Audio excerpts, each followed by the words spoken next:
Welcome back to my mini blog. आणि या ब्लॉगमध्ये मी सांगणार आहे की फेस ब्लीच चांगला आहे की फेस डिटॅन, दोघांमधला फरक काय आहे आणि तो कसा वापर करायचा. तर या ब्लॉगमध्ये आज आपण ते बघणार आहोत. बऱ्याच लोकांना फेस डिटॅन आणि फेस ब्लीचमधला फरक कळत नाही आहे. फक्त फेस ब्लीच काय म्हणते की आपल्याला इन्स्टंट ग्लो मिळतो, इन्स्टंट रिझल्ट मिळतो आणि म्हणून तो करायचा असतो लग्नामध्ये किंवा फंक्शनमध्ये किंवा रेग्युलर बेसमध्ये. पण जर तुम्ही कंटिन्यूस फेस ब्लीच करत असाल तर ते अत्यंत चुकीचं आहे. ते का चुकीचं ते सांगते.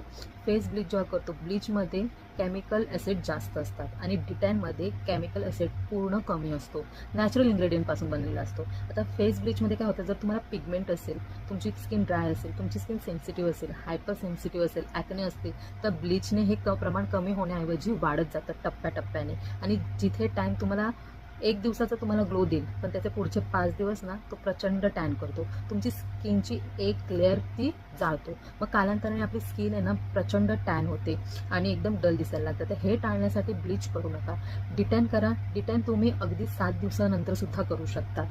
आणि डिटॅनमुळे काय होणार आहे, तुमचे स्किन टोन आहे ना तो एकदम नॅचरल राहणार आहे, टॅन फ्री होणार आहे, कोणताही साईड इफेक्ट नाही आहे. तुम्हाला हायपर पिगमेंटेशन असेल, पिंपल्स असतील, तुमची ड्राय असेल, डिटॅनचा साईड इफेक्ट काही नाही. डिटॅन दर 7 दिवसांनी किंवा दर 15 दिवसांनी कंटिन्यू केलं तर तुमची स्किन टोन आहे तशीच राहणार आहे, पण टॅन फ्री होणार आहे, नॅचरल ग्लो करणार आहे आणि साईड इफेक्ट काही नसणार आहे. तर ह्या छोट्याशा माहितीने तुम्हाला खूप भरपूर मदत होणार आहे. जर तुम्ही कंटिन्यू करत असाल फेस ब्लीच टाळा.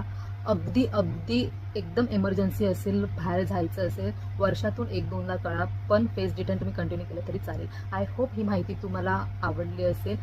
खूप साऱ्या व्हिडिओसाठी लाईक करा, फॉलो करा, शेअर करा आणि यूट्यूब चॅनल आहे माझं, त्याला सबस्क्राईब देखील करा. बाय.